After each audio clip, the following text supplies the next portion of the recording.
So today's video is basically going over 6 simple steps you can do to quickly check your Synology NAS today to figure out, if you're secure enough, are you doing the best practices as possible. So let's dive right into this, you guys. So there are a lot of things you can do, but like I said, I'm going to go over just 6 of them today. The first one is if you don't need remote access, disable remote access. The most secure option you can choose is disabling remote access connection features entirely. If you can't access your NAS remotely, then neither can a hacker or an attacker.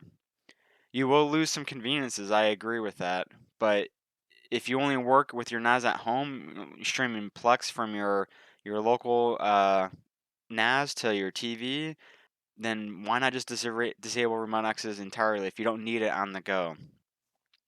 There is that quick connect feature, which I'm going to show you right now. So if you go into quick connect and this is enabled and you don't need it, disable it.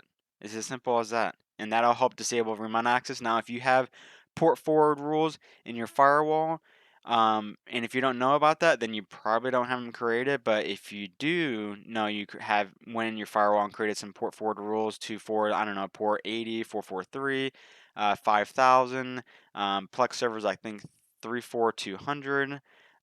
Then yeah, disable that if you don't need it. Now you're saying to yourself, well, I really need it, but I still want to be secure. Well, then your only other option is to use a VPN service. So I'm going to show you that. So to install VPN, you can go to Package Center and simply search in VPN and hit enter. And here's a VPN server.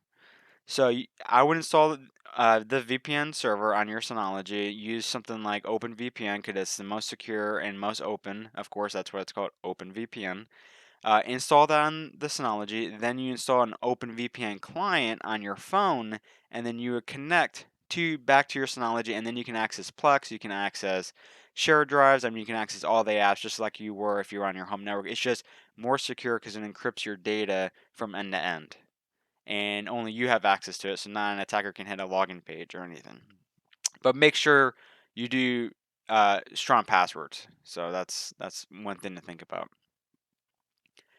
Now the third thing is if you really can't use a VPN, you still need remote access. You can't disable quick connect or anything. Then my third thing for you is to secure remote access as much as possible. So to do this, we need to close out of here. Let's go to control panel and then go to users.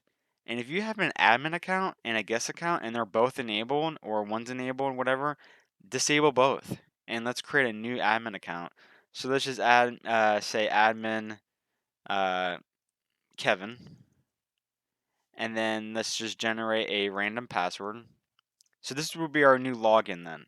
Because you don't want a username called admin or administrator or anything like that or a guest account because that's the first thing the attacker is going to guess. So I will give it a random username, even do admin Kevin user, USR for short. So I would create that, give it full admin permissions, and then disable the other accounts. So hit next, give it everything. And then let's go ahead and disable this other account here, and then we'll log into this new account. Actually, yeah, we need to log into the new account. Of course, it wouldn't let you disable it because you're in that account. So let's log in with that admin user Kevin and log in. And then once we know we can log in, we can disable that account.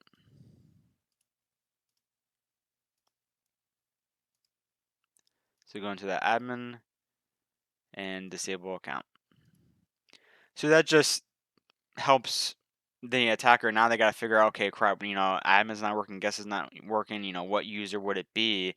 They would have to figure out that it's admin Kevin USR, so it's going to be a lot harder for the attacker to get in.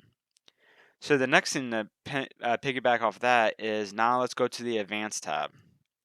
This is very important. Minimum password length is 6? What? Make that like 16 or more plus. The more characters, the better. Exclude common passwords. Include special characters. Include numbers in your passwords. Include mixed case or upper and lower case. Password history, I don't really. I would only use that if you enable password expiration. Now that's good to change your password. I would say, I don't know, every year, every 6 months. I mean, it just depends on what you think. Every 30 days is pretty crazy. I mean, for me, I could not handle that.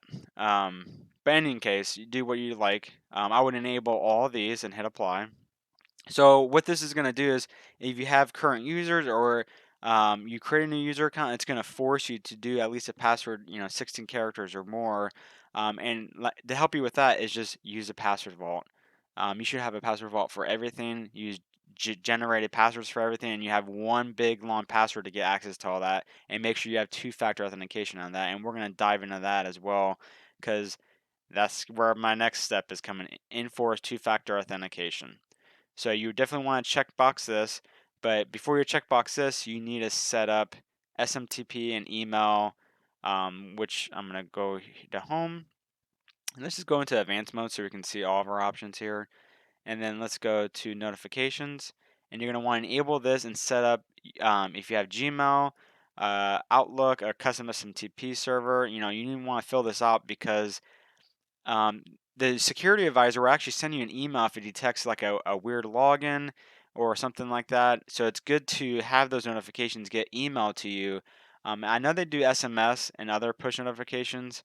I like email, but that's just my personal preference. So I would definitely have this set up so your NAS can send you emails, and it can send you emails when you get more than like a couple bad sectors on your hard drive, or if it's detecting a drive that's failing, send you an email on that. So of course you're not logging into your Synology every day to get those little notifications here on the top right. So that's why it's good to have some kind of email server set up for even just checking the health of your Synology drive, not just for security. Now, my next thing is also another important step to prevent against dictionary attacks, a method where an attacker will guess as many passwords as possible against your login. So let's say they found out your username. Now they're going to throw like a million passwords at it. So to prevent that from happening, let's go into our control panel, and then we're going to need to go to, I believe it's security, and then go to the account tab. Now by default, the newer Synologies will have this automatically enabled, which is great. But some of the older versions, depending on what you were on, might not have this enabled. So even if you have a brand new Synology, it's good just to double check. So you can see enable auto block. So basically an IP address that tries to hit that login page multiple times remotely or locally. They have 10 attempts. After that, it'll block the account if they do those 10 attempts within 5 minutes. So I would set that to kind of like 60, and then 10 is fine. Now, enable block expiration will remove that block after how many days.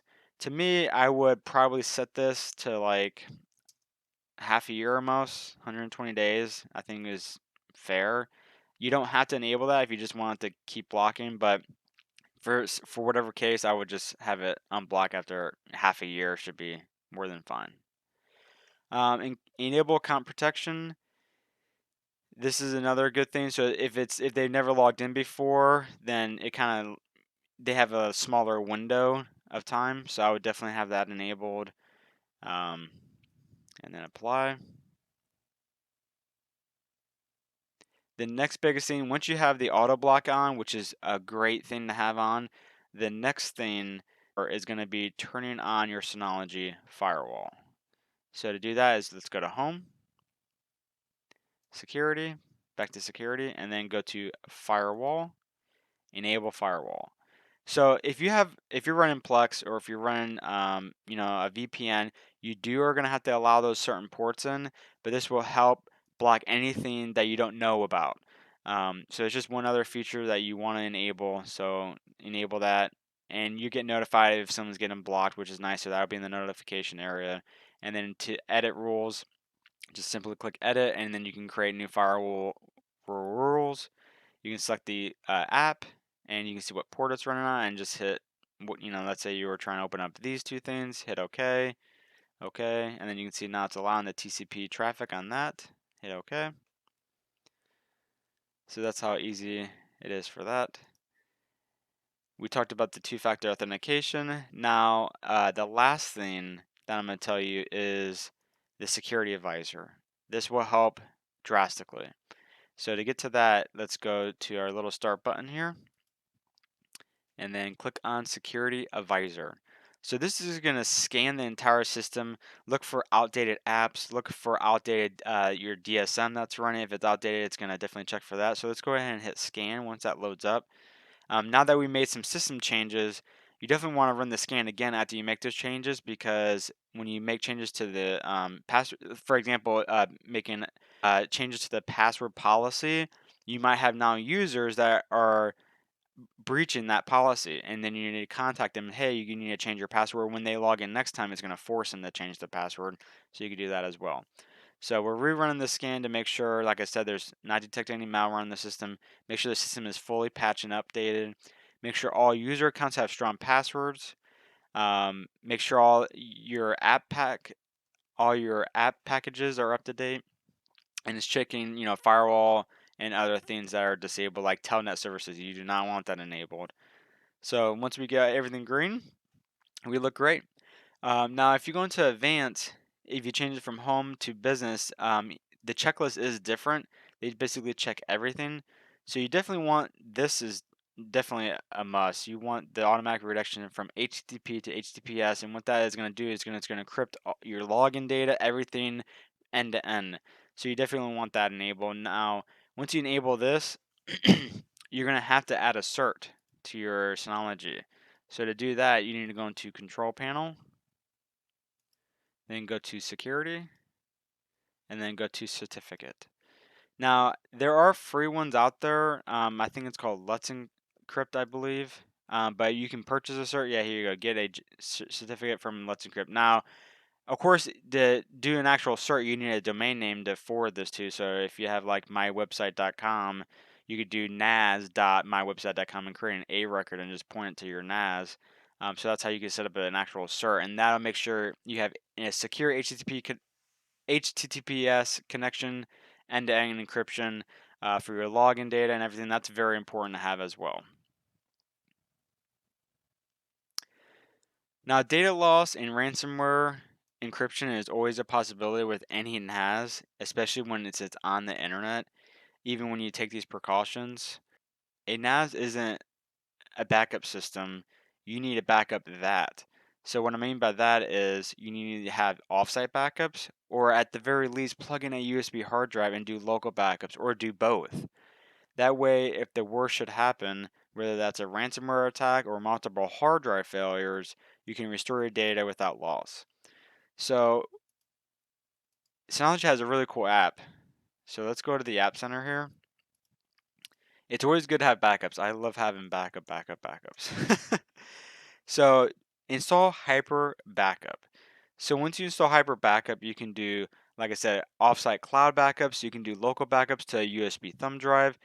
This is very important because a lot of people use Synology NAS as their backup device of their computer. But what happens if the Synology drive fails? Where's your backups then? Or what happens if there's a ransomware attack and they encrypt your local computer and the NAS? You're really screwed because you have no other backups. So that's why you want to install Hyper Backup. It's a free app on Synology. Plug in a 12 terabyte, whatever you need, drive to your Synology NAS. Do local backups, and then you can also do offsite backups to, Azure or Amazon S3 bucket. Just do something. Do something. Well, you guys, I hope this video was helpful. I just want everyone out there to be aware of how vulnerable Synology NASs are if they're not configured properly. I really hope this helped some people out there to get their Synology NASs secured. If you have any questions or comments, please leave them in the comments below of this video, and I'll be happy to help. Hope you guys have a great weekend and a great holiday. Thank you.